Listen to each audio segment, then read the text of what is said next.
संगत जी, मैं नवनीत वर्मा आपके अपने चैनल गुरु बंदगी में आपका स्वागत करता हूं। संगत जी, आप जी के बड़े कमेंट आ रहे हैं कि हम सारे सत्संग अपलोड करें, वो चाहे करम सिंह जी के हों, चाहे रूड़ सिंह जी के, चाहे भवानी साहब के, चाहे गुरु चेतन सिंह जी के और चाहे मंगाराम जी के। हम 1 बाय 1 सारे सत्संग अपलोड करेंगे। अगर आप सत्संग सुनना पसंद करते हो तो हमारे चैनल गुरु बंदगी को सब्सक्राइब करके हमें अपना प्यार दें, ताकि हम जब भी कोई सत्संग अपलोड करें वो आप तक पहुंच सके।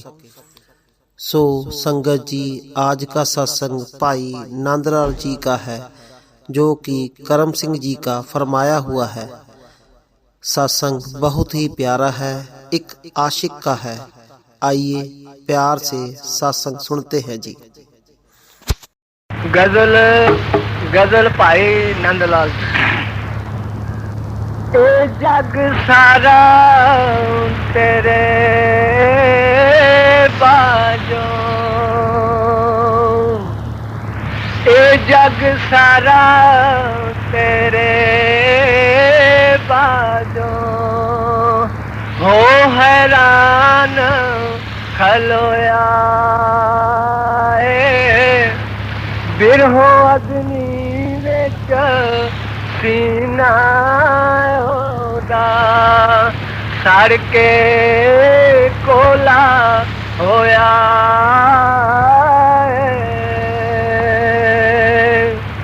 प्यारी साध संगत जी, राधा स्वामी।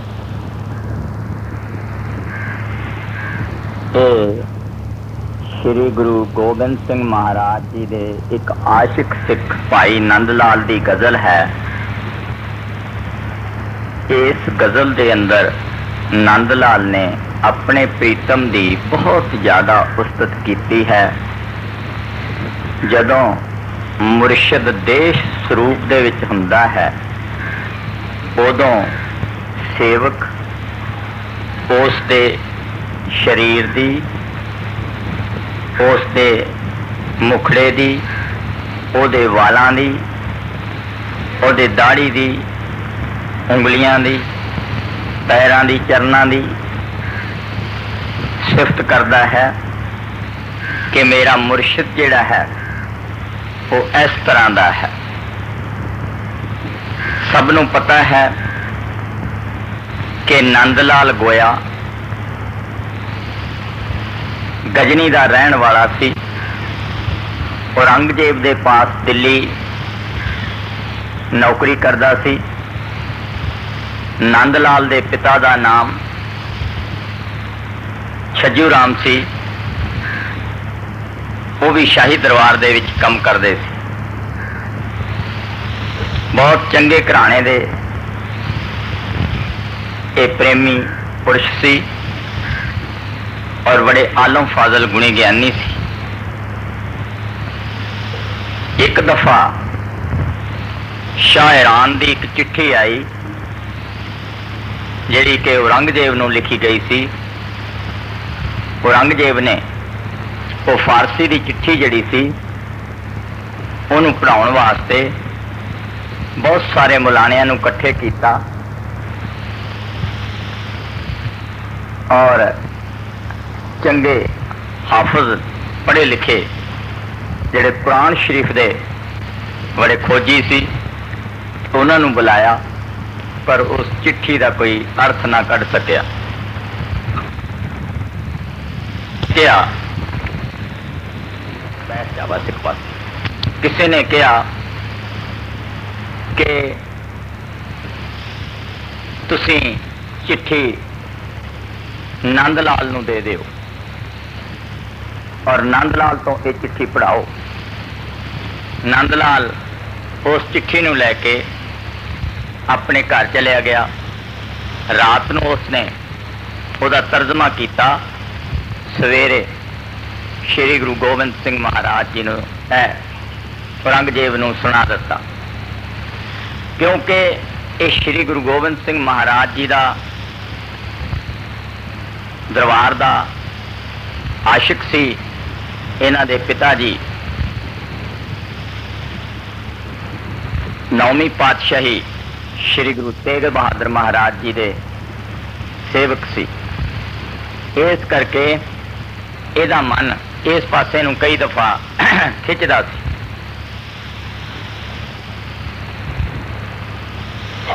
कहंदे हन औरंगजेब ने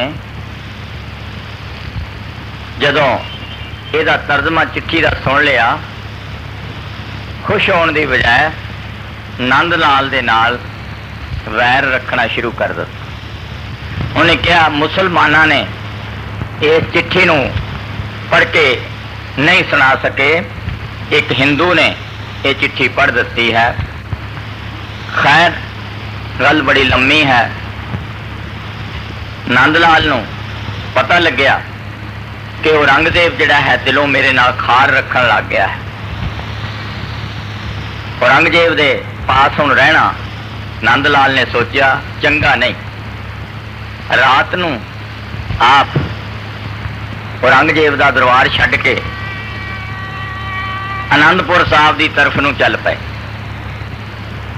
पैंडा बड़ा लम्मा सी। ऐसता ऐसता आनंदपुर साहब के नज़दीक आ पहुंचे।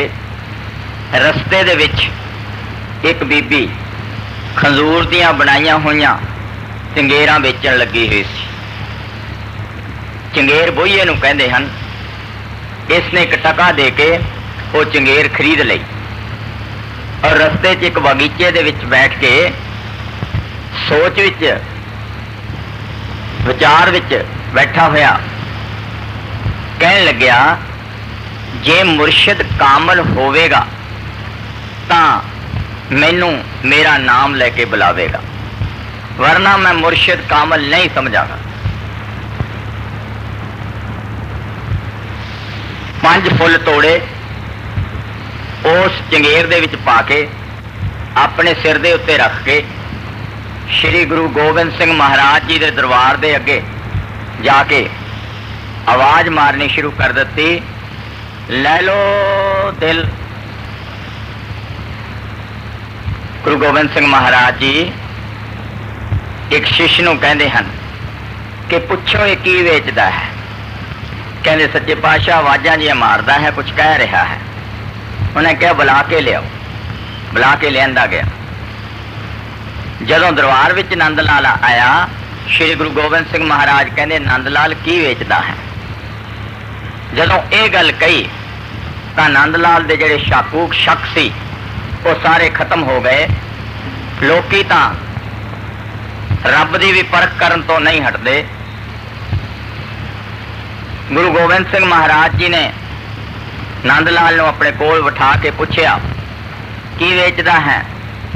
कहन लग्या दिल वेचदा हाँ, जान वेचदा हाँ, तन वेचदा हाँ, मन वेचदा हाँ, अपना आप वेचदा हाँ, सब कुछ वेचदा हाँ। श्री गुरु गोबिंद सिंह महाराज कहन लगे बड़ी कुर्बानी करदा है कि इस दिल दी कीमत की रखी जे। कहन लगे सच्चे पातशाह कीमत बड़ी थोड़ी रखी, पर एक कीमत तुसी अदा करो तां मैं दसां। कहन लगे नहीं, जे वाजिब मुल करेगा सानू ये चीज़ मंजूर होवेगी, सानू चंगा लगेगा तां असी ये वस्तु खरीदांगे, नहीं तो नहीं खरीदांगे। नंद लाल कहन लगे सच्चे पातशाह कमाल है, इतना भंडार तुहाडे पास, कमी किहड़ी चीज़ दी है। पर तुसी वादा करो कि मेरे इस वस्तु का मेरे इस दिल की कीमत दवोगे।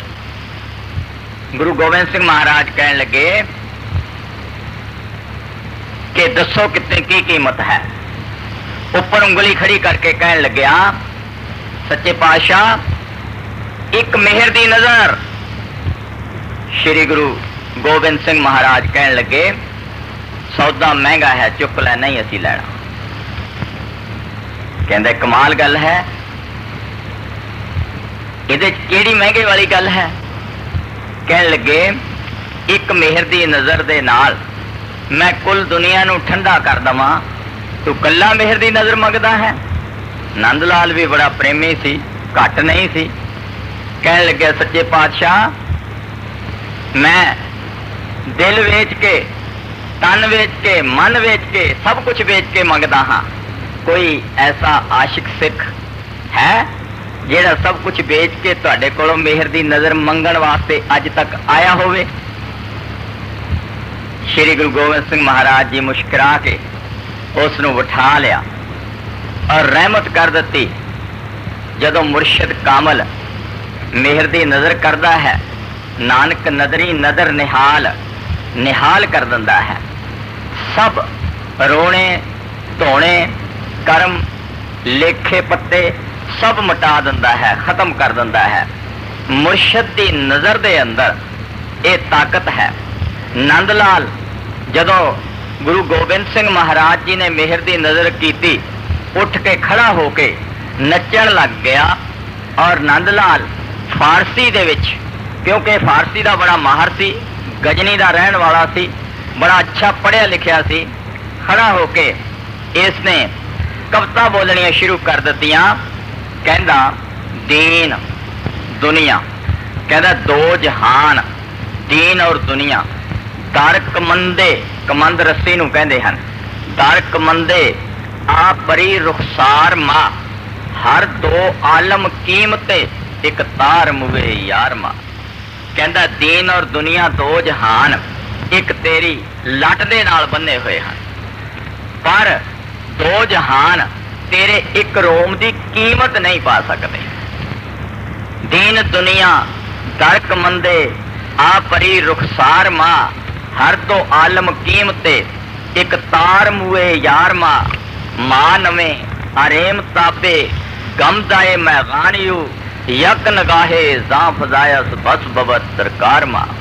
कहंदा है एक तेरी रहमत दी नज़र जिहड़ी है मेरा जीवन पलट दिता, मैनू बख्शिश कर दिंदी है, तैं मेरे ते दया कर दिती है। पर पता नहीं गाहे सूफी, कदे तू सूफी का लिबास पा लैंदा है। गाहे सूफी, गाहे जाहिद, मुसलमाना दे अंदर फकीरां दियां जातां हन। गाहे सूफी, गाहे जाहिद, गाहे कलंदर मैं शबद, रंग गाहे मुख्तलिफ दारद बुते यार मां। कहंदे तेरे अनेका रंग हन, तू अनेका रंगां दे विच इस दुनिया दे विच आउंदा है। कदे कोई चोला पहन लैंदा है, कदे कोई चोला पहन लैंदा है, तेरा कोई भेद नहीं लगता। पर सूरत हक मुर्शदे, तेरी सूरत जिहड़ी है हक खुदा नूं कहंदे हन। सूरत हक मुर्शदे कामल वबद, दीद नस आराम जानो दिल वबद। कहंदे तू खुदा है, तेरी सूरत खुदा दी सूरत है, तू खुदा दी भेजी हुई ताकत है, तू खुदा है, तू खुदा है। दरअसल अकाल पुरख मालिक निरंकार इस मित मंडल दे विच इंसान के जामे दे विच आके इन्हां जीवां नूं संत मत का प्रचार करने वास्ते आउंदा है, छलांग मारदा है। और जितनियां रूहां उन्हां दे जुम्मे लगियां होईयां हुंदियां हन, उन्हां नूं बख्शिश करके नाम दी दात दे के अपने हंडोले विच बिठा के सचखंड नूं लै जांदा है। जितनियां रूहां उन्हां ने लिजाणियां हुंदियां हन, वो अपना पूरा कर्म करके उस तो बाद महात्मा फिर वापस जाके अपने खमीर विच, अपने जुज विच, अपने सोमे विच, अपने भंडार विच, अपने समुंदर विच, अपने मालिक विच समा जाते हैं। जदों मुर्शिद आउंदे हन, वो उस जगह के उत्ते आके संत मत का प्रचार करते हैं, जिथे बहुत सारिया रूहां उन्हां दे नज़दीक वसदियां होण। फिर वो जितनी देर इस दुनिया विच रहना चाहण रह सकते हैं। बड़े महाराज कहा करते सी कि कामल मुर्शिद दे अंदर ये ताकत हुंदी है कि जद मर्जी ये चुटकी मार के संसार दे विचों अपना चोला छड्ड के चलिया जावे, जद मर्जी इस दुनिया दे विच आ जावे। वो अकाल पुरख मालिक आप ही खुदा हुंदा है, इस दुनिया दे विच आउंदा है। इसे करके बुल्ले शाह फकीर ने कहा सी मौला आदमी बन आया। इसे करके स्वामी जी महाराज जी ने कहा सी, राधा स्वामी धरा नर रूप जगत में, गुरु होए जीव चिताए। कहते राधा स्वामी अकाल पुरख गुरु बन के तन लैके दुनिया दे विच आया होया है। इसे करके पंजवीं पातशाही ने कहा सी, हर जियो नाम परियो रामदास हरि, रामदास के जामे विच आके बैठा होया है। इसे करके दरबार साहब दे विच लिखिया सी, गुरु गोबिंद, गोबिंद गुरु है, नानक भेद ना पाई। गुरु और गोबिंद दे विच फर्क ही कोई नहीं हुंदा। इसे करके एक जगह बुल्ले शाह फकीर ने लिखिया सी, रांझा जोगी जिहड़ा बन आया। कहते रांझा जिहड़ा है अकाल पुरख वो जोगी का रूप धार के आ गया है, यानी लिबास पहन के आ गया है। इसे तरह होर जगह दरबार साहब दे विच आउंदा है, कहते हन हर जियो दरबार साहब दे विच जिक्र आउंदा है, कहते हन कि ओ राम अकाल पुरख मालिक वो इंसान के जामे विच आके दुनिया दे विच प्रचार करता है, संत मत का हुक्का दिंदा है। इस दुनिया दे विच अकाल पुरख मालिक आप ही इन्हां जीवां नूं चितारन वास्ते आउंदा है। और जदों फिर समा हुंदा है इस दुनिया दे विचों उडारी मार जाता है। जदों विवाह की हवा चलती है, सियाणे लोकां नूं पता है कि जदों विवाह की हवा चलती है उस वक्त बाग दे विचों तोते, कोयलां, जानवर और बमोले छोटे वड्डे जानवर उडारी मार के परे हो जाते हैं। वो सोचते हैं ये बाग गल वाला है, ये बाग दे विच कोई मुश्किल पैदा होने वाली है, और वो उडारी मार जाते हैं। उन्होंने उस हवा का पता होता है। मुर्शिद कामल पूर्ण महात्मा इस संसार दे विच आउंदे हन, साडे दुखां दी कंबली नूं इकट्ठी करते हैं और इकट्ठी बन के आप इस दुनिया दे विचों जद मर्जी चले जाते हैं। ये उस मालिक दी रहमत नाल आउंदे हन, रहमत दे नाल ही अपने आप इस दुनिया दे विचों चले जाते हैं। जदों दी ये सृष्टि ये आलम साजिया है उदों दा इक्को कानून अकाल पुरख मालिक निरंकार ने बना रखिया है। हमेशा महात्मा आउंदे हन और चले जाते हैं, नाम का प्रचार करते हैं, फिर अपनी जगह होर किसी जीव नूं होर किसी गुरमुख नूं बिठा जाते हैं। गुरु गोबिंद बड़े महाराज फरमाया करते सी, गुरु नानक साहब महाराज जी तख्त निशीनी महात्मा बन के आए, 10 गद्दियां लैके आए, आके नाम का प्रचार किया। कबीर साहब महाराज जी तख्त निशीनी महात्मा आए, उन्होंने बाद गद्दी निशीनी महात्मा चले। और फिर फरमाया करते सी कि तुलसी साहब तख्त निशीनी महात्मा बन के आए, उन्होंने बाद फिर गद्दी चल पई। इस तरह जितनियां गद्दियां मालिक ने इस दुनिया दे विच लैके आंदे हन और पाउणियां हुंदियां हन, उन्नियां पूरियां होने तो बाद गद्दी फिर विदड्रा हो जाती है। जदों गद्दी विदड्रा हो जाती है उस तो बाद असीं कर्मकांड विच फस जाते हाँ, शरीयत दे विच फस जाते हाँ, मर्यादा दे विच फस जाते हाँ। उन्हां दियां खड़ावां नूं, उन्हां दे पौआं नूं, उन्हां दे स्थानां नूं, उन्हां दियां कबरां नूं, उन्हां दे कपड़ियां नूं, उन्हां दी जगह नूं पूजना शुरू कर दिंदे हाँ, और मौके दे उत्ते उन्हां दी असीं कदर नहीं करते। देख लो हजूर महाराज जी ने इस आलम दे उत्ते आके संत मत दा प्रचार कितना कीता। 40 साल संत मत दा प्रचार करते रहे और लगभग 13 लाख लोकां नूं जीवां नूं नाम की दात दिती। अनेक जीवां नूं नाम दे कावल अलाटमेंट करके उन्होंने इस दुनिया दे विचों आप जाके मालिक दी गोद विच बैठ गए। महात्मा जदों आए उदों असीं बिल्कुल परवाह नहीं की। मैं एक दिन ब्यास नूं जा रहा सी, सफर कर रहा सी, एक अमृतसर दी पढ़ी लिखी बीबी मेरे नाल सीट दे उत्ते बैठी हुई सी। ਉਹ ਪੁੱਛਣ ਲੱਗੀ, ਬਾਬਾ ਜੀ ਤੁਸੀਂ ਕਿੱਥੇ ਚੱਲੇ ਹੋ? ਮੈਂ ਕਿਹਾ ਮੈਂ ਬਿਆਸ ਚੱਲਿਆ ਹਾਂ। ਕਹਿਣ ਲੱਗੀ ਮੈਂ ਦਿੱਲੀ ਤੋਂ ਆਈ ਹਾਂ, ਮੈਂ ਤੁਹਾਨੂੰ ਗੱਲ ਦੱਸਾਂ। ਮੈਂ ਕਿਹਾ ਦੱਸੋ। ਕਹਿਣ ਲੱਗੀ ਮੈਂ ਅੰਮ੍ਰਿਤਸਰ ਦੀ ਰਹਿਣ ਵਾਲੀ ਹਾਂ।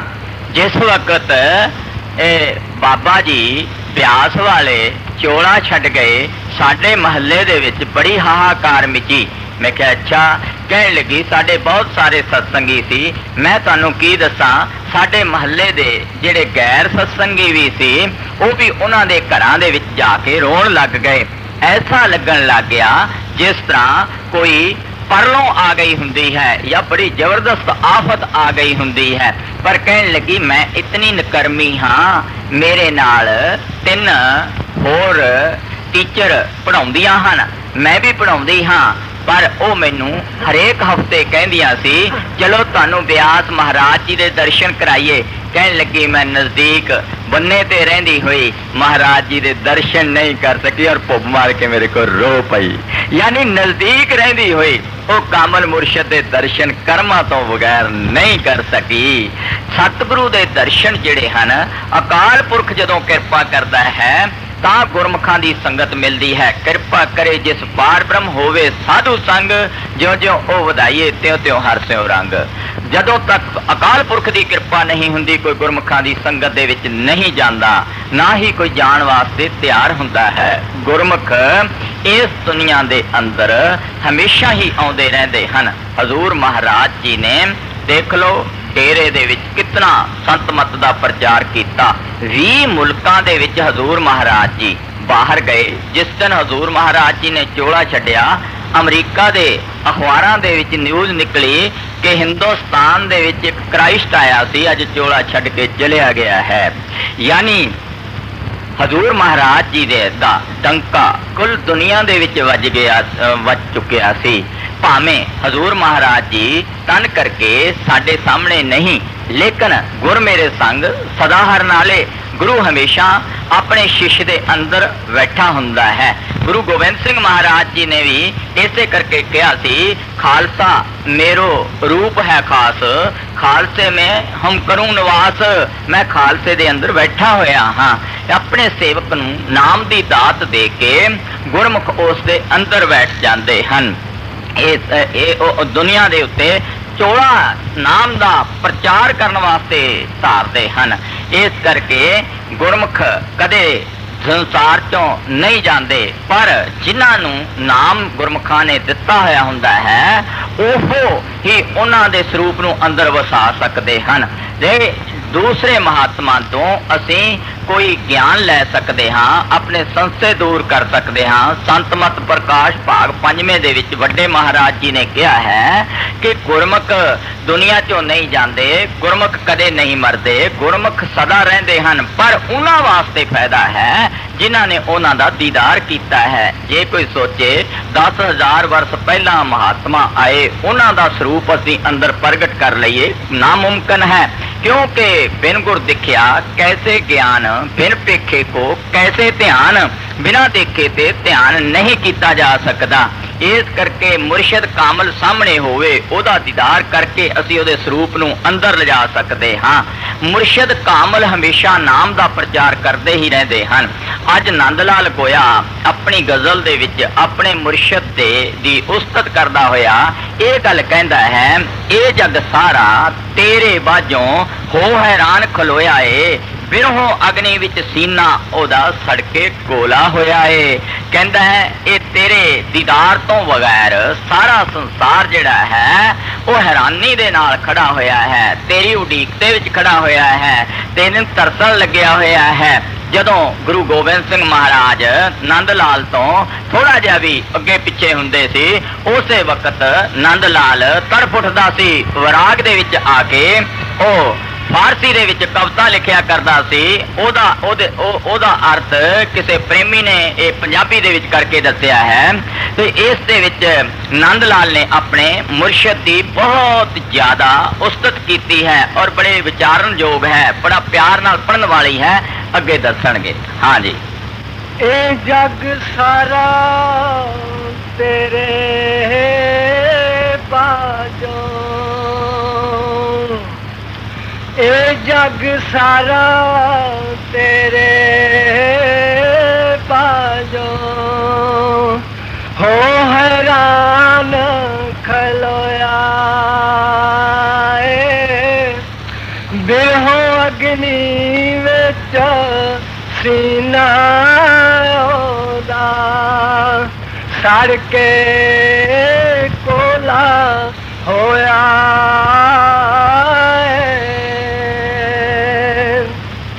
ਇਸ ਅਗਨੀ ਤੋਂ ਆਸ਼ਿਕ ਹੀ ਇੱਕ ਆਪਣੀ ਜਾਨ ਬਚਾਉਂਦਾ ਏ ਇਸ ਲਈ ਕਿ ਜੀਬਾਂ ਵਿੱਚੋਂ ਤੇਰਾ ਨਾਮ ਤੇ ਆਉਂਦਾ। ਨੰਦ ਲਾਲ ਕਹਿੰਦਾ ਇਹ ਐਡਾ ਜੀਵ ਨੂੰ ਜਿਸ ਨੂੰ ਇਸ਼ਕ ਔਰ ਪਿਆਰ ਲੱਗ ਜਾਵੇ, ਉਹ ਕਹਿੰਦਾ ਹੈ ਆਪਣੀ ਜਾਨ ਨੂੰ ਇਸ ਅੱਗ ਦੇ ਵਿੱਚੋਂ ਕਿਸ ਤਰ੍ਹਾਂ ਬਚਾ ਸਕਦਾ ਹੈ। ਕਹਿੰਦਾ ਪਰ ਫਿਰ ਉਹ ਬਚਾਉਣ ਦਾ ਇੱਕ ਢੰਗ ਸੋਚਦਾ ਹੈ। ਕਹਿੰਦਾ ਇਸ ਲਈ ਕਿ ਜੀਭਾਂ ਵਿੱਚੋਂ ਤੇਰਾ ਨਾਮ ਤੇ ਆਉਂਦਾ ਹੈ। ਕਹਿੰਦਾ ਜਦ ਉਹ ਤੇਰਾ ਨਾਮ ਜਪਦਾ ਹੈ, ਤੈਨੂੰ ਯਾਦ ਕਰਦਾ ਹੈ, ਤੇਰੇ ਤਸੱਵਰ ਨੂੰ ਅੰਦਰ ਵਸਾਉਂਦਾ ਹੈ, ਤੇਰੇ ਸਰੂਪ ਨੂੰ ਅੰਦਰ ਵਸਾਉਂਦਾ ਹੈ, ਇਸ ਜਗ੍ਹਾ ਦੇ ਉੱਤੇ ਜਦੋਂ ਤੇਰਾ ਸਰੂਪ ਪ੍ਰਗਟ ਹੁੰਦਾ ਹੈ, ਮੈਂ ਉਸ ਅੱਗ ਤੋਂ ਬਚ ਜਾਂਦਾ ਹਾਂ, ਮੈਂ ਉਸ ਤੜਫ ਤੋਂ ਬਚ ਜਾਂਦਾ ਹਾਂ, ਉਸ ਵਿਰੋਹ ਤੋਂ ਬਚ ਜਾਂਦਾ ਹਾਂ। ਇਸ ਜਗ੍ਹਾ ਦੇ ਉੱਤੇ ਜਦੋਂ ਨੂਰੀ ਸਰੂਪ ਦੇ ਵਿੱਚ ਸਤਿਗੁਰੂ ਦਾ ਸਰੂਪ ਨਜ਼ਰ ਆਉਂਦਾ ਹੈ, ਪਹਿਲਾਂ ਸਤਿਗੁਰੂ ਸਥੂਲ ਦੇਹ ਦੇ ਵਿੱਚ ਆਉਂਦਾ ਹੈ, ਫਿਰ ਸੂਖਸ਼ਮ, ਫਿਰ ਕਾਰਨ ਦੇ ਵਿੱਚ, ਫਿਰ ਸ਼ਬਦ ਸਰੂਪ ਵਿੱਚ ਚਲਿਆ ਜਾਂਦਾ ਹੈ। ਜਦੋਂ ਅਸੀਂ ਸਥੂਲ ਦੇਹ ਦੇ ਵਿੱਚ ਸਿਮਰਨ ਕਰਦੇ ਹਾਂ, ਸਾਡੀ ਚਾਲ ਕੀੜੀ ਦੀ ਤਰ੍ਹਾਂ ਹੁੰਦੀ ਹੈ। ਕੀੜੀ ਕੰਧ ਦੇ ਉੱਤੇ ਚੜ੍ਹਦੀ ਹੈ, ਨੀਚੇ ਗਿਰ ਜਾਂਦੀ ਹੈ, ਫਿਰ ਚੜ੍ਹਦੀ ਹੈ, ਫਿਰ ਨੀਚੇ ਗਿਰ ਜਾਂਦੀ ਹੈ, ਆਖਰ ਨੂੰ ਐਸਤਾ ਐਸਤਾ ਕਾਮਯਾਬ ਹੋ ਕੇ ਉੱਪਰ ਚੜ੍ਹ ਜਾਂਦੀ ਹੈ। ਔਰ ਲੇਕਿਨ ਉਹਦੀ ਬੜੀ ਸਲੋ ਸਪੀਡ ਹੁੰਦੀ ਹੈ। ਜਦੋਂ ਫਿਰ ਸਥੂਲ ਦੇਹ ਤੋਂ ਸੂਖਸ਼ਮ ਦੇਹ ਦੇ ਵਿੱਚ ਚਲੇ ਜਾਂਦੇ ਹਾਂ, ਤਾਂ ਸਾਡੀ ਸਿਮਰਨ ਦੀ ਸਪੀਡ ਜਿਹੜੀ ਹੈ, ਯਾਨੀ ਚਾਲ ਜਿਹੜੀ ਹੈ, ਉਹ ਮੱਕੜੀ ਮਾਰਗ ਬਣ ਜਾਂਦੀ ਹੈ। ਮੱਕੜੀ ਉੱਪਰ ਤੰਦ ਬਣ ਕੇ ਉੱਪਰੋਂ ਤਾਰ ਬਣ ਕੇ ਨੀਚੇ ਆ ਜਾਂਦੀ ਹੈ, ਫਿਰ ਕੇ ਨੀਚੇ, ਫਿਰ ਐਸਾ ਐਸਾ ਤੁਸੀਂ ਘੁੰਮਦੀ ਦੇਖੀ ਹੋਵੇਗੀ, ਆਪਣੇ ਗਲੇ ਦੇ ਨਾਲ ਉਹ ਸਾਰੀ ਤਾਰ ਨੂੰ ਲਪੇਟਦੀ ਉੱਪਰ ਚੜ ਜਾਂਦੀ ਹੈ ਔਰ ਫਿਰ ਉੱਪਰ ਜਾ ਕੇ ਸਮਾਉਂਦੀ ਹੈ। ਇਹ ਫਿਰ ਕਹਿੰਦੇ ਹਨ ਕਾਰਨ ਦੇਸ਼ ਦੇ ਵਿੱਚ ਇਸ ਦੀ ਚਾਲ ਜਿਹੜੀ ਹੈ ਮੱਛਲੀ ਦੀ ਤਰ੍ਹਾਂ ਤੇਜ਼ ਹੋ ਜਾਂਦੀ ਹੈ। ਮੱਛੀ ਕਦੇ ਪਾਣੀ ਦੇ ਵਿੱਚ ਤੁਸੀਂ ਚਲਦੀ ਦੇਖੀ ਹੋਵੇ, ਪਾਣੀ ਭਾਵੇਂ ਕਿਤਨਾ ਜ਼ੋਰ ਦਾ ਚੱਲਦਾ ਹੋਵੇ, ਉਸ ਦੀ ਤਰਫ ਨੂੰ ਬੜੀ ਤੇਜ਼ੀ ਦੇ ਨਾਲ ਮੱਛੀ ਉਹਦੇ ਵਿੱਚ ਜਾਂਦੀ ਹੈ ਔਰ ਉਸ ਦਾ ਮੁਕਾਬਲਾ ਕਰਦੇ ਹੋਏ ਨਿਕਲਦੀ ਚਲੀ ਜਾਂਦੀ ਹੈ। ਤੇ ਜਦੋਂ ਫਿਰ ਇਹ ਤਿੰਨਾਂ ਚੀਜ਼ਾਂ ਨੂੰ, ਸਥੂਲ, ਸੂਖਸ਼ਮ, ਕਾਰਨ ਨੂੰ ਟੱਪ ਜਾਂਦਾ ਹੈ, ਫਿਰ ਇਸ ਦੀ ਚਾਲ ਪੰਛੀ ਮਾਰਗ ਹੋ ਜਾਂਦੀ ਹੈ। ਪੰਛੀ ਇੱਕ ਦਰਖਤ ਤੇ ਬੈਠਦਾ ਹੈ, ਉਡਾਰੀ ਮਾਰ ਕੇ ਦੂਸਰੇ ਤੇ, ਤੀਸਰੇ ਤੇ ਚਲਿਆ ਜਾਂਦਾ ਹੈ। ਇਹਨੂੰ ਪੰਛੀ ਮਾਰਗ ਕਹਿੰਦੇ ਹਨ। ਜਦੋਂ ਕੋਈ ਅਭਿਆਸ ਕਰਕੇ ਸਾਰਾ ਕੁਝ ਟੱਪ ਜਾਂਦਾ ਹੈ, ਤਾਂ ਫਿਰ ਪੰਛੀ ਦੀ ਤਰ੍ਹਾਂ ਜਦੋਂ ਮਰਜ਼ੀ ਉੱਪਰ ਉੱਡ ਜਾਂਦਾ ਹੈ। ਗੁਰੂ ਨਾਨਕ ਸਾਹਿਬ ਮਰਦਾਨੇ ਨੂੰ ਕਹਿੰਦੇ ਹਨ, ਮਰਦਾਨੇ ਬਗਦਾਦ ਕੋਈ ਨੇੜੇ ਨਹੀਂ ਸੀ। ਗੁਰੂ ਨਾਨਕ ਸਾਹਿਬ ਮਹਾਰਾਜ ਮਰਦਾਨੇ ਨੂੰ ਰੂਹਾਨੀਅਤ ਦੇ ਜ਼ਰੀਏ ਅੰਦਰੋਂ ਸਾਰਾ ਕੁਝ ਉੱਤੇ ਦਾ ਦਿਖਾਉਂਦੇ ਹਨ ਕਿ ਆ ਬਗਦਾਦ ਕਿਸ ਤਰ੍ਹਾਂ ਦੀ ਹੈ, ਮੱਕਾ ਮਦੀਨਾ ਕਿਸ ਤਰ੍ਹਾਂ ਦਾ ਹੈ। ਫਿਰ ਉੱਪਰਲੀਆਂ ਮੰਜ਼ਿਲਾਂ ਦੇ ਵਿੱਚ ਲਿਜਾ ਕੇ ਉੱਪਰਲੇ ਦੇਸ਼ਾਂ ਦਾ ਸਾਰਾ ਹਾਲ ਦਿਖਾਉਂਦੇ ਹਨ। ਦੇਖੋ ਕਦੇ ਜਨਮ ਸਾਖੀ ਪੜ੍ਹ ਕੇ ਜਦ ਫਿਰ ਪਤਾ ਲੱਗਦਾ ਹੈ, ਸੱਚਖੰਡ ਦੀ ਕਦੇ ਸਾਖੀ ਪੜ੍ਹ ਕੇ ਦੇਖੋ, ਉਹਦੇ ਵਿੱਚ ਸਾਰਾ ਜ਼ਿਕਰ ਆਉਂਦਾ ਹੈ। ਇਹ ਕਿਹੜਾ ਦੇਸ਼ ਆ ਗਿਆ ਹੈ, ਸਲਮਲਾ ਪਰਬਤ ਆ ਗਿਆ ਹੈ। ਇਹ ਫਿਰ ਕਹਿੰਦੇ ਹਨ ਤਾਰਾ ਮੰਡਲ, ਸੂਰਜ ਮੰਡਲ ਆ ਗਿਆ ਹੈ। ਮਰਦਾਨਿਆਂ ਆਪਾਂ ਸੂਰਜ ਤੋਂ, ਚੰਦਰਮਾ ਤੋਂ ਇੰਨੇ ਉੱਚੇ ਆ ਗਏ ਹਾਂ। ਫਿਰ ਇਸ ਤਰ੍ਹਾਂ ਗੁਰੂ ਨਾਨਕ ਸਾਹਿਬ ਮਹਾਰਾਜ ਕਹਿੰਦੇ ਹਨ, ਉਹ ਉੱਪਰ ਚਲੇ ਜਾ ਰਹੇ ਹਨ। ਉੱਪਰਲੀਆਂ ਮੰਜ਼ਿਲਾਂ ਦੇ ਵਿੱਚ ਜਾ ਕੇ ਇਹਨਾਂ ਗੱਲਾਂ ਦਾ ਭੇਦ ਲੱਗਦਾ ਹੈ। ਮਹਾਤਮਾ ਸਾਨੂੰ ਬੜੇ ਪਿਆਰ ਦੇ ਨਾਲ ਸਮਝਾਉਂਦੇ ਹਨ। ਤੇ ਭਾਈ ਨੰਦ ਲਾਲ ਗੋਇਆ ਕਹਿੰਦੇ ਹਨ, ਕਹਿੰਦੇ ਇਹ ਅਗਨੀ ਜਿਹੜੀ ਜਿਸ ਆਦਮੀ ਦੇ ਹਿਰਦੇ ਵਿੱਚ ਲੱਗੀ ਹੋਈ ਹੋਵੇ, ਭਾਵ ਕਿਸੇ ਦੀ ਯਾਦ ਲੱਗੀ ਹੋਵੇ, ਕਿਸੇ ਦਾ ਵੈਰਾਗ ਆਇਆ ਹੋਇਆ ਹੋਵੇ, ਉਹ ਫਿਰ ਕੀ ਕਰਦਾ ਹੈ, ਫਿਰ ਉਹਦਾ ਨਾਮ ਤੇ ਆਉਂਦਾ ਹੈ, ਉਹਨੂੰ ਰਟਦਾ ਹੈ, ਉਹਨੂੰ ਉਹ ਰਟਦਾ ਸਿਮਰਨ ਕਰਦਾ ਹੈ, ਉਹਦੇ ਅੰਦਰ ਉਹਦਾ ਫਿਰ ਸਰੂਪ ਆਉਣਾ ਸ਼ੁਰੂ ਹੋ ਜਾਂਦਾ ਹੈ। ਫਿਰ ਉਹ ਜਦੋਂ ਇਸ ਜਗ੍ਹਾ ਦੇ ਉੱਤੇ ਨੂਰੀ ਸਰੂਪ ਸਤਿਗੁਰੂ ਦਾ ਨਜ਼ਰ ਆਉਂਦਾ ਹੈ, ਸਾਡੇ ਕਰਮਾਂ ਦਾ ਬੋਝਾ ਬਿਲਕੁਲ ਖਤਮ ਹੋ ਜਾਂਦਾ ਹੈ। ਕਹਿੰਦੇ ਹਨ ਕਿ ਨੂਰੀ ਸਰੂਪ ਦੇ ਨਾਲ ਕਰਮਾਂ ਦਾ ਬੋਝਾ, ਲੇਖਾ ਪੱਤਾ ਸਾਰੇ ਦਾ ਸਾਰਾ ਕੱਟ ਜਾਂਦਾ ਹੈ। ਨੂਰੀ ਸਰੂਪ ਸਤਿਗੁਰੂ ਦਾ ਇੰਨਾ ਚਮਕਦਾਰ ਹੈ ਕਿ ਦੁਨੀਆ ਦੇ ਵਿੱਚ ਕੋਈ ਮਿਸਾਲ ਨਹੀਂ ਦਿੱਤੀ ਜਾ ਸਕਦੀ। ਉਹ ਨੂਰੀ ਸਰੂਪ ਦੇ ਵਿੱਚ ਸਤਿਗੁਰੂ ਇਸ ਜਗ੍ਹਾ ਦੇ ਉੱਤੇ ਸਾਡੇ ਬੈਠਾ ਹੁੰਦਾ ਹੈ, ਪਰ ਉਹਨਾਂ ਨੂੰ ਉਹ ਸਰੂਪ ਨਜ਼ਰ ਆਉਂਦਾ ਹੈ ਜਿਨ੍ਹਾਂ ਨੇ ਉਹਨਾਂ ਦਾ ਦੀਦਾਰ ਕੀਤਾ ਹੋਇਆ ਹੋਵੇ, ਜਿਨ੍ਹਾਂ ਨੇ ਉਹਨਾਂ ਤੋਂ ਨਾਮ ਦੀ ਦਾਤ ਲਈ ਹੋਈ ਹੋਵੇ, ਦੂਸਰੇ ਬੰਦਿਆਂ ਨੂੰ ਨਹੀਂ। ਦੂਸਰੇ ਉਹ ਮੌਜੂਦਾ ਗੁਰੂ ਦੇ ਕੋਲੋਂ ਨਾਮ ਲੈ ਕੇ ਉਹਨਾਂ ਦਾ ਸਰੂਪ ਅੰਦਰ ਵਸਾ ਸਕਦੇ ਹਨ। ਇਸ ਕਰਕੇ ਨੰਦ ਲਾਲ ਆਪਣੇ ਪ੍ਰੀਤਮ ਦੀ ਸਿਫਤ ਕਰਦਾ ਹੈ। ਉਹ ਕਹਿੰਦਾ ਹੈ ਕਿ ਮੈਂ ਤੇਰਾ ਨਾਮ ਧਿਆ ਧਿਆ ਕੇ ਜਿਹੜਾ ਮੇਰਾ ਕਰਮ ਦਾ ਲੇਖਾ ਹੈ, ਜਿਹੜਾ ਮੇਰੀ ਅਗਨੀ ਮੇਰੇ ਅੰਦਰ ਸੜਦੀ ਹੈ, ਉਸ ਨੂੰ ਮੈਂ ਖਤਮ ਕਰ ਦਿੰਦਾ ਹਾਂ। ਮੈਂ ਤੇਰੀ ਯਾਦ ਵਿੱਚ ਤੜਫਦਾ ਰਹਿੰਦਾ ਹਾਂ। ਇਸੇ ਕਰਕੇ ਨੰਦ ਲਾਲ ਨੇ ਲਿਖਿਆ ਸੀ, ਵਿਰਹੋਂ ਦਾ ਕੁੱਠਾ ਹੀ ਬਣਦਾ, ਮਿਲਣੀ ਦਾ ਬੰਜ਼ਾਰਾ ਏ, ਮੰਜ਼ਲ ਲਈ ਜ਼ਰੂਰੀ ਚਾਹੀਏ, ਰਾਬਰ ਕੋਈ ਪਿਆਰਾ ਏ। ਜਦ ਤੱਕ ਰਾਬਰ ਨਹੀਂ ਕੋਈ ਮਿਲਦਾ, ਅਸੀਂ ਮੰਜ਼ਲੇ ਮਕਸੂਦ ਨੂੰ ਤੈਅ ਨਹੀਂ ਕਰ ਸਕਦੇ। ਬਿਨਾ ਮੁਰਸ਼ਿਦਾਂ ਰਾਹ ਨਾ ਹੱਥ ਆਵੇ, ਰਸਤਾ ਵਿਖੜਾ ਖਤਰਨਾਕ ਡਾਢਾ, ਬਿਨਾ ਰਹਿਬਰਾਂ ਕੌਣ ਦਿਖਾਏ ਤੈਨੂੰ, ਤਾਂ ਤੇ ਓਟ ਪਕੜੀ ਸੱਚੇ ਸਤਿਗੁਰ ਦੀ, ਜਿਹੜਾ ਵਿਛੜਿਆ ਵੀਤ ਮਿਲਾਏ ਤੈਨੂੰ। ਵਿਛੜੇ ਹੋਏ ਵੀਤ ਨੂੰ ਮਿਲਣ ਵਾਸਤੇ ਰਸਤਾ ਵਿਖੜਾ ਜਿਹੜਾ ਰਸਤੇ ਦੇ ਵਿੱਚ ਆਉਂਦਾ ਹੈ, ਉਸ ਨੂੰ ਤੈਅ ਕਰਨ ਵਾਸਤੇ ਉੱਥੇ ਦੀ ਪਹੁੰਚੀ ਹੋਈ ਕੋਈ ਤਾਕਤ ਮਿਲੇ, ਉਸ ਦੇਸ਼ ਦਾ ਸਾਨੂੰ ਵਾਸੀ ਕੋਈ ਮਿਲੇ, ਉਹ ਸਾਨੂੰ ਨਾਮ ਦੀ ਦਾਤ ਦੇਵੇ, ਫਿਰ ਇਹ ਐਸਾ ਐਸਾ ਉਸ ਮੰਜ਼ਿਲ ਦੇ ਵਿੱਚ ਜਾਂਦਾ ਹੈ। ਜਦੋਂ ਇਹ ਮੰਜ਼ਿਲਾਂ ਤੈਅ ਕਰ ਜਾਂਦਾ ਹੈ, ਆਪਣੇ ਪ੍ਰੀਤਮ ਨੂੰ ਮਿਲ ਲੈਂਦਾ ਹੈ ਜਾ ਕੇ, ਫਿਰ ਇਹਦੀ ਕਾਲ ਜਿਹੜੀ ਹੈ, ਇਹਦਾ ਜਿਹੜਾ ਕਰਮ ਜਿਹੜਾ ਪੂਰਾ ਹੋ ਜਾਂਦਾ ਹੈ। ਇਸ ਕਰਕੇ ਨੰਦ ਲਾਲ ਗੁਰੂ ਦੀ ਸਿਫਤ ਕਰਦਾ ਹੈ। ਅੱਗੇ ਹੋਰ ਕਰੇਗਾ। ਹਾਂਜੀ, ਦਿਲ ਜਗਤ ਦਾ ਕਬਜ਼ੇ ਕੀਤਾ, ਮੁਖੜੇ ਦੇ ਤਿਲ ਕਾਲੇ ਨੇ, ਜ਼ੁਲਫ ਤੇਰੀ ਦੇ ਕਾਬਰ ਜਿਹੜੇ, ਲੱਖ ਮਨ ਵਾਲੇ ਨੇ। ਕਿੱਡਾ ਉੱਚਾ आपने किया है, कलमा बड़ा कमाल है। कहता दिल जगत दा कब्जे कीता, मुखड़े दे तिल काले ने। गुरु गोबिंद सिंह महाराज जी की हिस्टरी दे विच पढ़ के पता लग्या है कि श्री गुरु गोबिंद सिंह महाराज जी बहुत गोरे और सुंदर सी, और उन्हां दे सज्जे पासे इस जगह के उत्ते काला तिल सी। उस तिल नूं नंद लाल देख के उस तिल की सोहत करता है। कहता थोड़ा नहीं, कुल दुनिया नूं तेरे ये तिल काले ने कब्जे कर लिया है, क्योंकि तू तेरे अंदर ऐसी कशिश है, ये तिल दे विच, ये तिल दे विच ऐसी खिच है कि सारी दुनिया तेरे मगर लग गई है। जदों मुर्शिद दा टंका वज जाता है, सारी दुनिया उससे मगर दौड़ उठती है। इत्थे नंद लाल कहता है दिल जगत दा कब्जे कीता, मुखड़े दे तिल काले ने, जुल्फ तेरी दे काफर जेड़े लख ईमाना वाले ने। कहते तेरी जुल्फां जड़ियां हन बड़ियां सुंदर हन, इन्हां ने ऐडा जाल बिछाया है कि सारे लोकां नूं अपने जाल विच बन कदे नहीं कीता। फकीर कादा है, इस करके मैं इहदे कोल ना रहा तां चंगा है। पर वो अख उघाड़न तो बाद फिर उसने अख मीट ली। खैर मुसलमान फिर बैठा रहा, थोड़ी देर से बाद उसने फिर अख खोली। फिर ओनू कहता है काबे दा हज करन चलिया है? कहता हाँ। कहता काबे दा हज तैनू इत्थे करा देवां, तैनू काबे दी महराब दिखा देवां, तैनू मुहम्मद साहब दे दर्शन करा देवां। उन्हें कहा हाय हाय ये तो आप ही खुदा बनया बैठा है। मुसलमान शरीयत दे बड़े पक्के हुंदे हन, जदों उन्होंने कोई गल ये कहन लग जाए मर मिटते हैं। उन्हें कहा कमाल गल है, तू आप ही खुदा है। उन्हें कहा मेरी चौहां पासे मेरे चौहां तू परकरमा कर। पर यह गल कह के फकीर ने फिर अख मीट लई। उस मुसलमान ने सोचा चलो ये तो अखा मीटी बैठा है, इनू की पता लगना है मैं परकरमा किवें करियां हैं, मैं घूम के देख लेंदा है किहड़ा मुल लगदा है।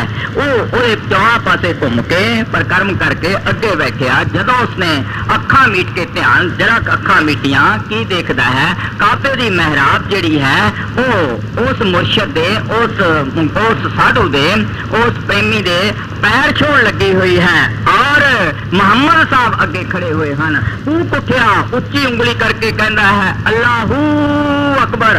ये बाग दिंदे हैं अल्लाहू अकबर दी। कहता है मैं काबे दा दीदार कर लिया है, मैं काबे दी महराब देख ली है, मैनू हुण काबे जाण दी जरूरत नहीं है। कबीर साहब कबीर ग्रंथ साहब दे विच लिखते हैं, हज काबे हम जाए था आगे मिलियो खुदाए, साईं मुझसे लड़ पड़ियो तो किन फरमाई गाए। कहते मैं काबे दे हज नूं जांदा सी, रस्ते च खुदा मिल गया, खुदा ने मैनूं कहा तू क्यों पाउंदा फिरदा है, क्यों अपने टाइम नूं खराब करदा है। काबे दा हज साडी काया साडे शरीर दे अंदर है। जदों मुर्शिद कामल मिल जाता है, जदों कोई साधु मिल जाता है, एक काबे दा हज इस नूं अंदरों मिल जाता है। इस करके इस शरीर दे अंदर 9 खंड पृथ्वी, हाट, पटन, बाजारा, काया अंदर तोल तलावे आपे तोलनहारा। काया दे अंदर अकाल पुरख आप बैठा होया है। तुसीं गुरु अमरदास की बाणी पढ़ के देखो, इस गुफा में खुट भंडारा, तिस विच वसे हर अलख अपारा, अलख अपार मालक निरंकार इस काया दे अंदर बैठा होया है। असीं उस नूं बाहर ढूंढण लगे होए हाँ। नंद लाल गोया अपने प्रीतम की इसे करके सिफत करता है कि इस प्रीतम ने मैनू अंदरों काबे का दर्शन करा दिता है, अंदरों अमृत की धार चला दी है। साडी काया के अंदर अमृत की धार इस जगह के उत्ते चलने लगी हुई है। गुरबाणी दे विच लिखिया है, सच्चा अमृत सरकाया माही, गुरमुख मज्जन करे तथाई। गुरमुख उत्थे इशनान करते हैं, उत्थे काट तो हंस बन के उठ जाते हैं। वो अमृत की धार इस जगह के उत्ते साडे रात दिन वगदी है। ਉਹਦੇ बारे गुरु अमरदास ने लिखा है, अंतर खुहिटा अमृत भरिया, शब्दे काल पिए पनहारी। अंदर खूह अमृत का भरिया होया है। उस अमृत नूं जेड़ा उस बूंद नूं पी लैंदा है, सदा वास्ते अमर हो जाता है। इस करके इत्ते नंद लाल इसे करके अपने मुर्शिद की सिफत करता है। मेरे मुर्शिद ने मेरे से बख्शिश की है। हुण अगे होर अच्छी तरह दसणगे। हाँ जी। ना कर देर दीद दे छती, सूरज मुख खा के, पानी भरी आँख मेरी दा, वैदा रोग हटा के। नंद लाल कहता है, ना कर देर दीद दे छेती। कहता देर क्यों करन लगे हैं, दर्शन दे छेती। पानी भरी अख मेरी दा, कहता मैनू रोग लग गया है, मैनू डलके की बीमारी लग गई है, मेरी अखा विच रात दिन पानी भरिया रहता है। कहता इस करके तू कृपा कर, मेरी अख का जरा पानी सुक जावे। ना कर देर दीद दे छेती, सूरज मुख विखाया के, पानी भरी अख मेरी दा वैदा, रोग हटा के। ओ वैदा मेरे रोग नू हटा दे। नंद लाल एक जगह लिखता है, गोया सुरमा पा नैना अंदर, चरण धूड़ प्यारे दी, ना फिर लोड़ ममीरे संधी, लाला भुख दीदारे दी। जदों मुर्शिद सामने आ जाता है, दीदार कर करके भुख लै जाती है। इस तरह नंद लाल कहता है, कहता मैनू बीमारी लग गई है, मैं बड़ा दुखी हाँ, तू कृपा कर मेरे सामने होके जरा दर्शन दे, ताकि मैं तेरे दर्शन करके अपनी अखां दा जेड़ा रोग है दूर कर लवां। जेड़ा मैनू रोना मेरे पल्ले पा दिता है, जेड़ा मैनू दुख मैं तैला दिता है, वो कृपा कर मेरे सामने एक बार खड़ा हो। पानी भरी अख मेरी दा वैदा, रोग हटा के मेरे रोग नू दूर कर। देख लो किस तरह नंद लाल दे अंदर इश्क है अपने प्रीतम दा। जदों किसी आदमी दे अंदर इन्ना प्यार और इश्क होवे, ओ फिर अपने प्रीतम नू किसे ना किसे तरीके दे नाल प्रगट करन दी कोशिश करता है, ओदा दीदार करन दी कोशिश करता है।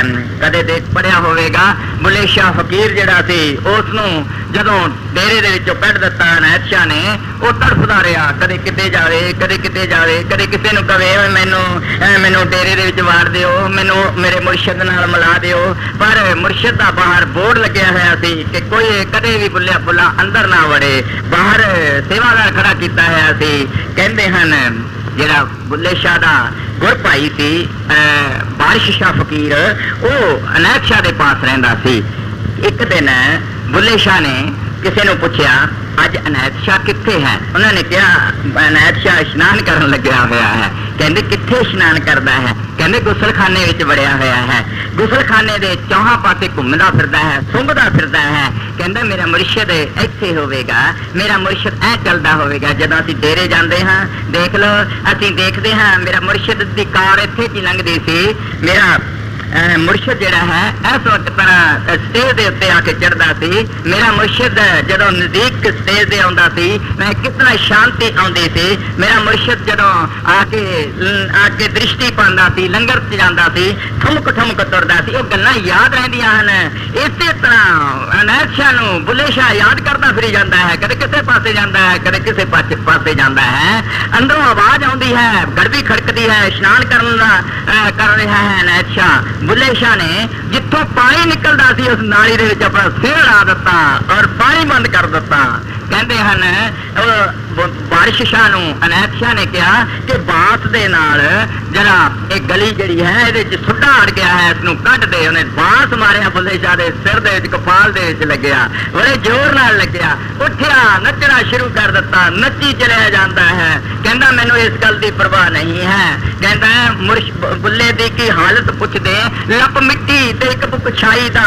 ਓਏ ਬੁੱਲੇ ਨਾਲ ਚੁੱਲ੍ਹਾ ਚੰਗਾ ਜਿਸ ਪਰ ਤਾਮ ਪਕਾਈ ਦਾ, ਰਲ ਫਕੀਰਾਂ ਮਜਲਿਸ ਕੀਤੀ ਭੋਰਾ ਭੋਰਾ ਖਾਈ ਦਾ, ਰੰਗਣ ਨਾਲੋਂ ਖੰਗਰ ਚੰਗਾ ਜਿਸ ਪਰ ਪੈਰ ਘਸਾਈ ਦਾ।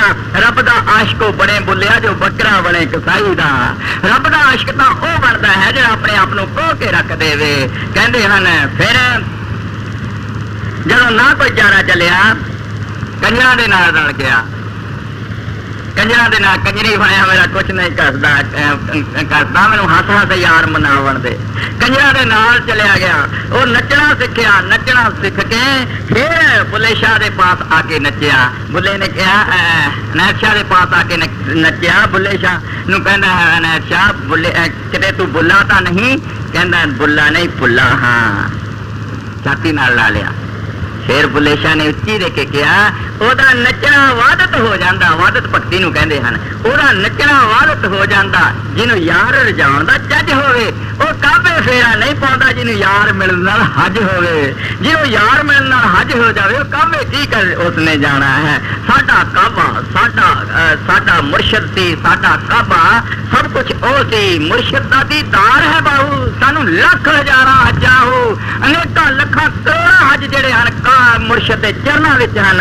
ਇਸ ਕਰਕੇ ਤੇ ਨੰਦ ਲਾਲ ਕਹਿੰਦਾ ਹੈ, ਕਹਿੰਦਾ ਦਿਲ ਜਗਤ ਦਾ ਕਬਜ਼ੇ ਕੀਤਾ। ਕਹਿੰਦਾ ਮੁਖੜੇ ਦੇ ਤਿਲ ਕਾਲੇ ਨੇ। ਕਹਿੰਦੇ ਮੁਖੜੇ ਦੇ ਇੱਕ ਤਿਲ ਨੇ ਸਾਰੇ ਸੰਸਾਰ ਨੂੰ ਕਬਜ਼ੇ ਕਰ ਰਿਹਾ ਹੋਇਆ, ਸਾਰੀ ਦੁਨੀਆ ਮਗਰ ਲਾ ਲਈ ਹੈ। ਦੇਖ ਲਓ ਕਿਸ ਤਰ੍ਹਾਂ ਲੋਕੀ ਭੱਜੇ ਫਿਰਦੇ ਹਨ। ਮੈਨੂੰ ਇੱਕ ਗੱਲ ਛੋਟੀ ਜਿਹੀ ਯਾਦ ਆਏ। ਹਜ਼ੂਰ ਮਹਾਰਾਜ ਜੀ ਮਹਿਮਾ ਸਿੰਘ ਵਾਲੇ ਸਤਸੰਗ ਕਰਨ ਵਾਸਤੇ ਆਏ ਤਾਂ 8-10 ਬਜ਼ੁਰਗ ਉੱਤੇ ਬੈਠੇ ਹੋਏ ਸੀ। ਪਿੰਡ ਦੇ ਬਜ਼ੁਰਗ ਸੀ, ਜ਼ਿਮੀਂਦਾਰ। ਕਹਿਣ ਲੱਗੇ ਮੈਂ ਚੱਲਿਆ ਜਾਂਦਾ, ਇੱਕ ਦੋ ਬੰਦੇ ਹੋਰ ਤੇ ਖੜੇ ਹੋ ਗਏ। ਕਹਿਣ ਲੱਗੇ ਕਮਾਲ ਗੱਲ ਹੈ। ਵੇ ਇੱਕ ਕਹਿੰਦਾ ਕਮਾਲ ਗੱਲ ਦੇਖੀ। ਕਹਿੰਦਾ ਦੇਖੋ ਇਹ ਜੱਟ ਹੁੰਦਿਆਂ ਹੋਇਆਂ, ਜੱਟ ਹੋ ਕੇ ਅੱਜ ਤੱਕ ਕੋਈ ਗੁਰੂ ਜੱਟ ਬਣ ਕੇ ਇੰਨਾ ਕਿਸੇ ਨੇ ਪਸਾਰਾ ਨਹੀਂ ਕੀਤਾ। ਇਹ ਜੱਟ ਹੁੰਦਿਆਂ ਹੋਇਆਂ ਕਿੱਡੇ ਕਿੱਡੇ ਲਾਲੇ ਮੈਂ ਲੱਖਪਤੀ ਕਰੋੜਾਪਤੀ ਮਗਰ ਲੱਗੇ ਫਿਰਦੇ ਹਨ। ਉਹ ਦੇਖੋ ਝਾੜੂ ਦਿੰਦੀਆਂ ਹਨ ਬੀਬੀਆਂ।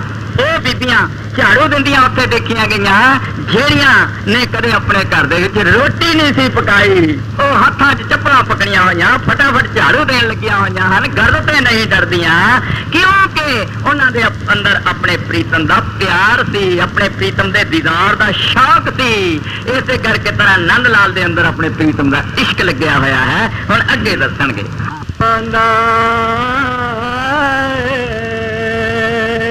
ਦਿਲ ਇਹ ਸੋਹਣੇ ਕੱਦ ਦੇ ਉੱਤੋਂ ਇਹ ਕਹਿੰਦੇ ਫਿਰ ਹੁਣ ਗੁਰੂ ਦੀ ਸਿਫਤ ਕਰਦਾ ਹੈ, ਉਹਦੇ ਸਰੀਰ ਦੀ ਸਿਫਤ ਕਰਦਾ ਹੈ। ਕਹਿੰਦਾ ਤੇਰੇ ਕੱਦ ਦੇ ਉੱਤੋਂ ਮੇਰਾ ਦਿਲ ਜਿਹੜਾ ਹੈ ਵਾਰੇ ਵਾਰੇ ਜਾਂਦਾ ਹੈ।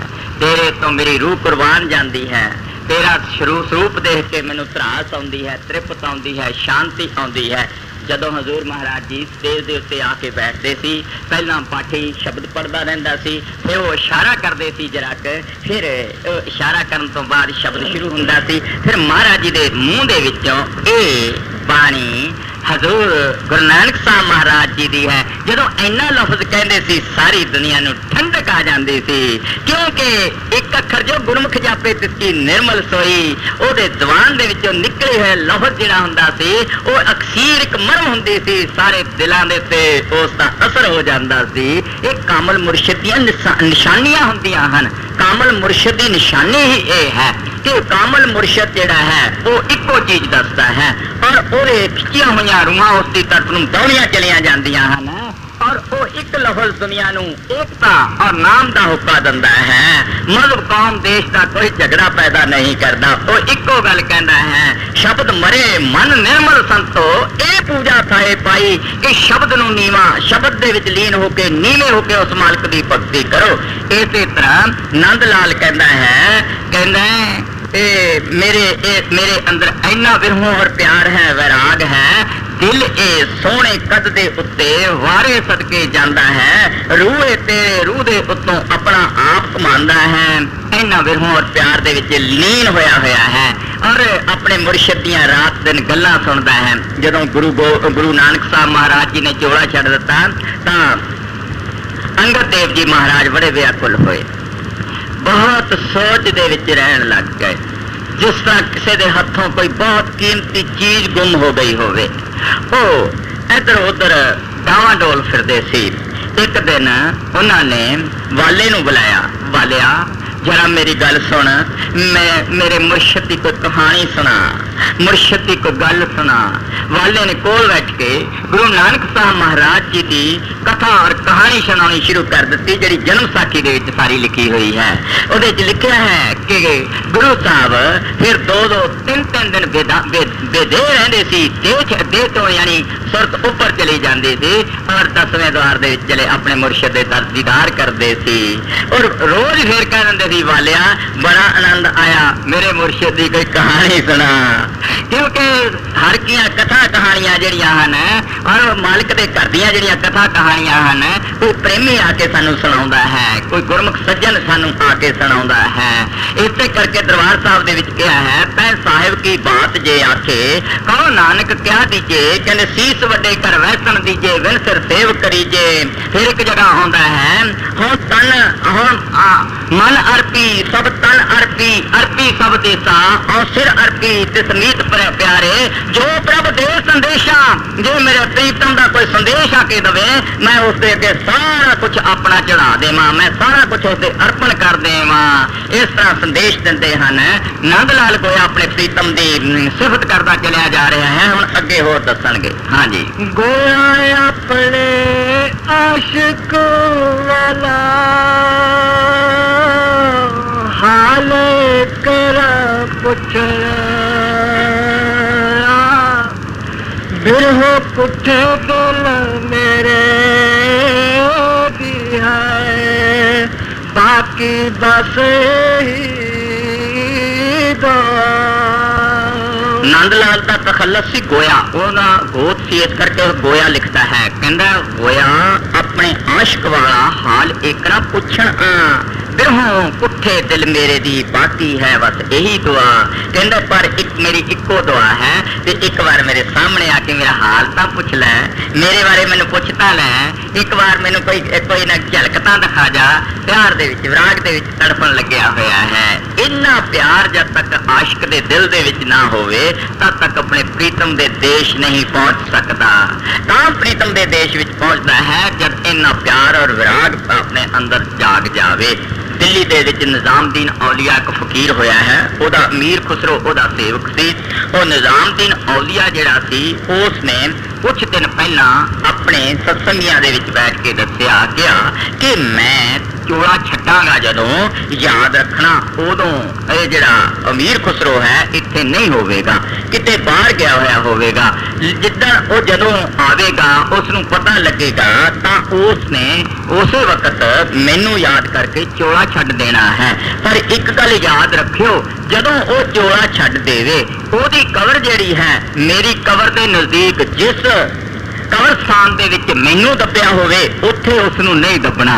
उन्हां सेवकां दूसरिਆਂ ने कहा महाराज ये क्यों ना दबीए, जबकि मुसलमानां दीयां कबरां एक जगह हैं उत्थे दब्बिया जावे। कहने लगे इस करके मैं कहंदा हां ना दबना कि ओदे अंदर इन्नी विरह और प्यार है, वो अपनी कबर दे विचों सुरंग करके मेरी कबर विच आ वड़ेगा।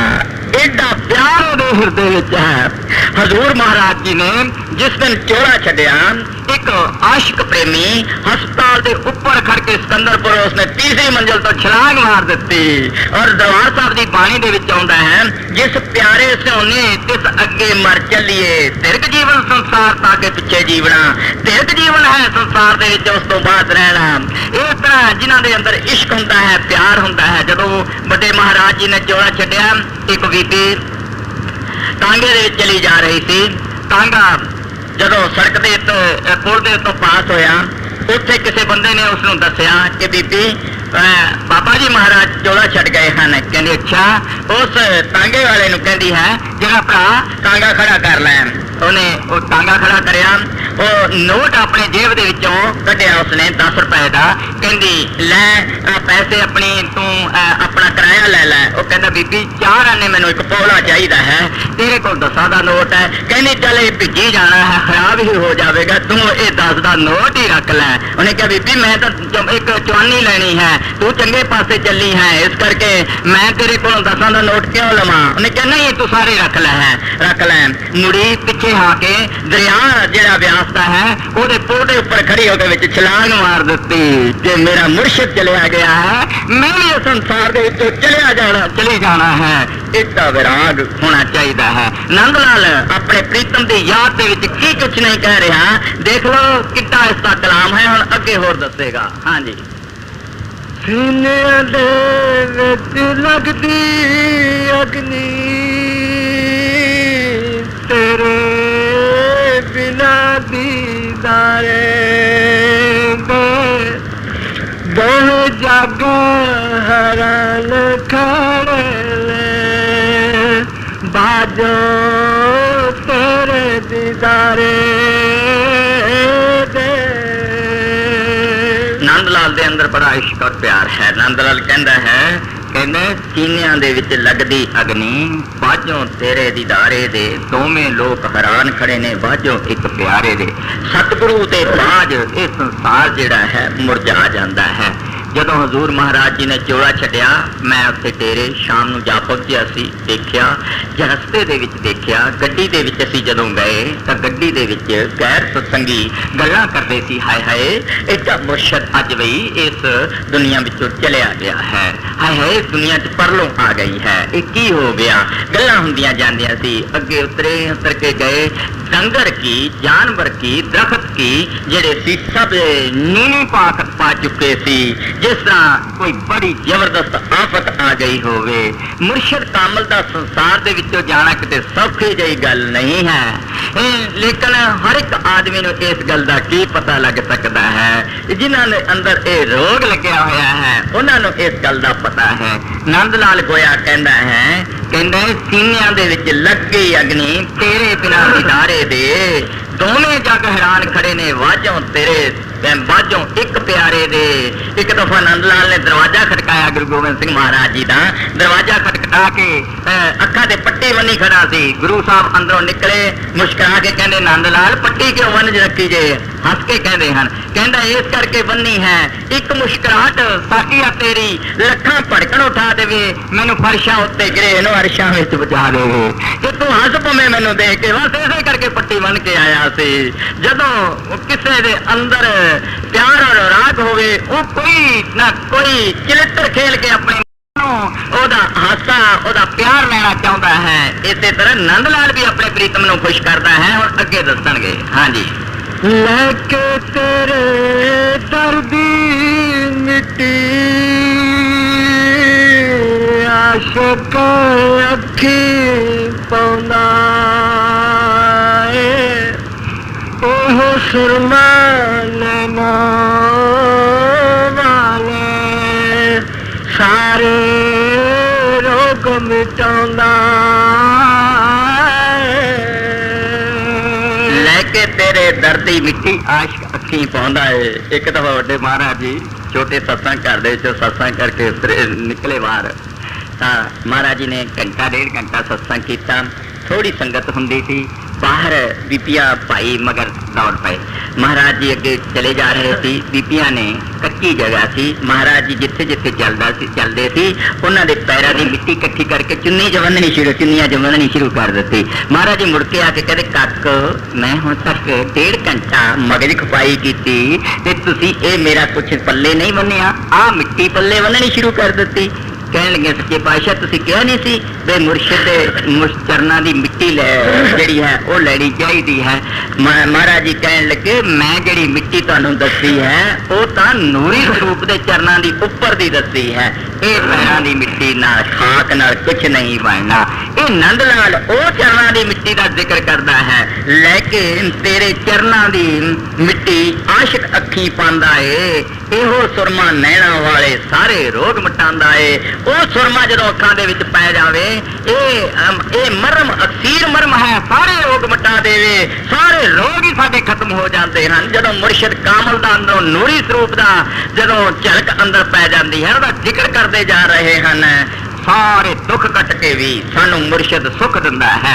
जिस तरह मां अपने सूरज अर्शां दा शर्मा के विच धरती दे वड़दा है, कहंदा सूरज भी जरा तेरे को शर्मा के धरती विच वड़ जाता है। हजूर महाराज जी जदों स्टेज दे उत्ते आके बैठा करते सी, आप नूं पता है कि देख लो उन्हां दे बराबर उन्हां दे सानी उन्हां दी शक्ल वर्गी कोई शक्ल नहीं सी नजर आउंदी। इन्ना नूर हुंदा सी, इन्ना उन्हां दा जलाल सी कि आदमी दंग रह जांदा सी। एक बंदा साडे बड़ा चंगा पढ़िया लिखिया एक बार सत्संग पे गया, मैनू बाहर आके कह लग्या भाई साहब बड़ी पर्सनैलिटी सी, ये तो कोई पक्का पूरा अवतार ही सी। मैं क्या तेन अजे तसली नहीं आई? कह लग्या बहुत तसली आई है, मैं तो यह कोई दुनिया के व्यक्ति आदि ही नहीं देखा। देख लो ऐसा मुर्शिद हमेशा जड़ा होंदा है, मुर्शिद का स्वरूप जड़ा होंदा है वो इन्ना सुंदर होंदा है, वो खुद ही खुदा दी किन्नी कोई सिफत कर सकता है। तो इस तरह नंद लाल जड़ा है अपने प्रीतम की सिफत करी चलिया जा रहा है, गुरु गोबिंद सिंह महाराज जी की सिफत करी चलिया जा रहा है। कहना तेरा इन्ना नूर है, कहना चंद सूरज तारे तेरे को नूर लिया के दुनिया में चानन दिंदे हन। हुण अगे दसदे हन। हाँ जी, हर सूस प्रकाश तेरे ने जग सारे मोया,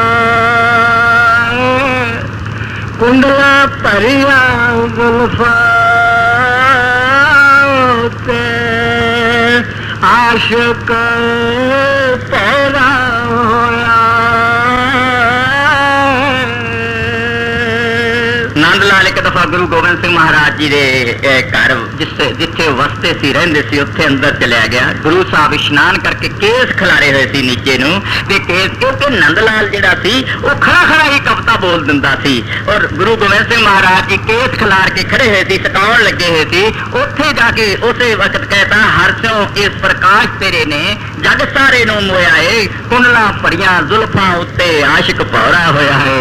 कहना मैं तेरियां जुल्फां जड़ियां ने ते आशिक होया होया, मैनू तेरियां जुल्फां सुंदर लगदियां हन। देख लो जदों किसी नाल प्रीत होवे प्यार होवे, लैला दी उडनी सद ने मजनू दा हिरदा टुटिया, मत इश्क दी चढ़ी मस्ती जंगल नूं न सुटिया। किसी ने कहा बेवकूफा अखां खोल दे, तेरे तक लीला जी स्वरूप काला जिहा है वो भैड़ी जी है। कहता है तुहानू मेरी अख खोल के देखो, मैं जरा कहना मेरी अख नाल देखो, तुहानू अपनी अख नाल जी लगती है। जिस आदमी का जिसके नाल प्यार और प्रीत होंदी है उसनू पता लगता है इश्क बड़ा जबरदस्त रोग है। नंद लाल नूं ये रोग अपने प्रीतम का लग्या होया है और वार वार सिफत करी चलिया जाता है। कदे उंगलां की सिफत कर दिंदा है, कदे दाढ़ी की सिफत कर दिंदा है, कदे उन्हां दे केसां की सिफत कर दिंदा है, कदे उन्हां दे तिन की सिफत कर दिंदा है, कदे अख की सिफत कर दिंदा है। किस तरह सिफत करता जाता है? जे मुर्शिद नूं देखिया होवे वो सिफत कर सकता है, जिसने नहीं देखिया वो सिफत की किस दी करेगा। हुण अगे दसदे हन। हाँ जी, मेरे नैना तो किरे हो धरती लाल संभाले ने, जिंदगी बख्श गया मैनू बोलो जो हंसने वाले ने। ਉਹਨਾਂ ਦੇ ਫੁੱਲਾਂ ਦੀ ਸਿਫਤ ਕਰਨ ਲੱਗਿਆ ਹੋਇਆ ਹੈ, ਕਿਉਂਕਿ ਕਦੇ ਕਦੇ ਮੁਸ਼ਕਲਾਂ ਪੈਂਦੇ ਸੀ ਗੁਰੂ ਸਾਹਿਬ। ਇਹ ਆਸ਼ਕ ਦੀਆਂ ਗੱਲਾਂ ਹਨ। ਹੁਣ ਟਾਈਮ ਥੋੜਾ ਰਹਿ ਗਿਆ, ਅੱਗੇ ਦੱਸਾਂ। क्षमा उड़ीक तेरी दे अंदर अपना आप जलाया, सारी रात लाया प्रीतम सड़ सड़ हुस्न जलाया। नंद लाल कहता सारी रात समाध ला ला के बैठा रहा, पर तेरा दीदार तेरा स्वरूप अंदर नहीं वसिया। मैं की करा, वो मैं मेरी क्षमा ने सारी रात जल जल के अपना हुस्न लटा दिता, फिर तेरा स्वरूप नहीं आया। कबीर साहब कहते रात न सुती कंस्यों अंग मुड़े मुड़ जाए, जाए पूछे दुहागनी तू क्यों रहन ब्याहे। ऐ दुहागनी जे तेरा कोई पति तेरा कोई नहीं, ये दस तेरी रात किस तरह निकलती है। मेरा पति एक दिन वास्ते परदेस गया सी, मैंने नींद नहीं आई, सारी रात जड़ी है मैं दुखा विच कट दी। नंद लाल कहता है सारी रात ना आयो प्रीतम, कहते सड़ सड़ हुस्न जलाया है, मैं सारी रात अपना आप जला जला के खत्म कर दिता, तू सारी रात दीदार नहीं दिता। हुण नंद लाल कहता किते रात ही नहीं, हुण दिन भी चढ़ गया, दिन नूं की हाल है अगे कहे। सवेर तमाशा गोया फिर ही दसाया, सारा आलम सौ गया पावे क्षमा नदी लाया। सारा कुछ कह के नंद लाल कहता भावे सारा संसार सुता पिया है, पर मैं तो सारी रात सारा दिन तेरी हुस्न दे विच तड़पदा रहंदा हां। ये इश्क उसनूं ਉਹਦੇ अंदर हिरदे विच वैराग है, तड़प है। सो ये नंद लाल गोया दी गजल सी। ये गजल इस करके लाई गई इन्हां दिनां दे विच कि प्रीतम दा इश्क किहा जिहा जीव दे अंदर होना चाहिदा है। सो जो कुछ नंद लाल ने अपने अंदर प्यार दिखाया है, सानू भी चाहिदा इन्हां दे कहण दे मुताबिक अपने जीवन नूं ढालीए। चढ़ी सवेर तमाशा गोया फिर ही दसाया, सारा आलम सौ गया पावे क्षमा नदी लाया।